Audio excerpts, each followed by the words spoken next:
At the end of the day, it comes down to this. I asked the Congressional Budget Office, well, what about the standard of living of future Americans? What will the standard of living look like on the current pathway we are on in America? Not the Obama budget, but just the current pathway, before you would pass this big government budget. And they said this, inferior standards of living. That's the red line. We are basically consigning the next generation, quantifiably, irrefutably, to a lower standard of living. That severs the tie between our generations. That breaks the bond in this country, the legacy that says each generation takes on its responsibilities, fixes its problems, so that the next generation is better off. You know, my dad told me a number of things when I was a young guy, and he passed away when I was a kid. But I remember a couple of things he always told me. Number one, don't just be part of the problem, be part of the solution. So we're offering a solution.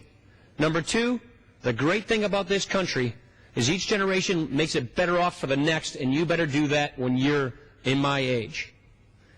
Our budget, according to the Congressional Budget Office, says that the standard of living of Americans in the future currently and consistently goes upwards.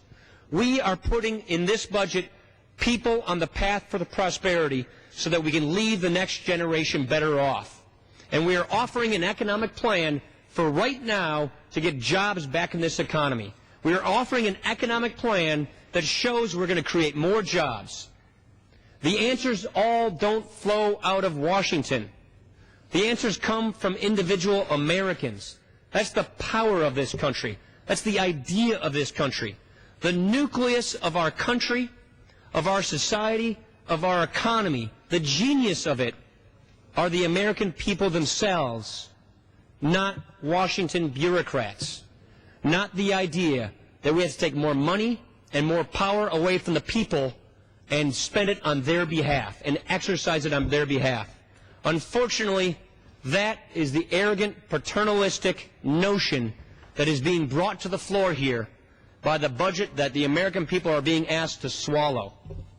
I think it's wrong. I think it's dead wrong. And we're following the advice of all the fiscal experts from the left and from the right who are saying, think about the consequences, think about the future, think about what your actions are doing. That's what we are doing. And that is why I argue for our budget, a sensible budget, a common sense budget, a budget that says to senior citizens, we can protect your benefits right now if we act to save them for the future. Here's the problem. These programs themselves go themselves right into extinction. If we don't reform these programs, we can't protect those who are in and near retirement from those cuts. If you act now, we can protect people who are in and near retirement. If we don't act now, we can't.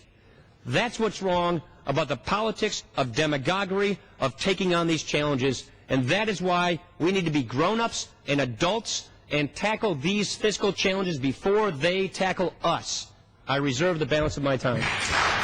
Gentleman reserves his time.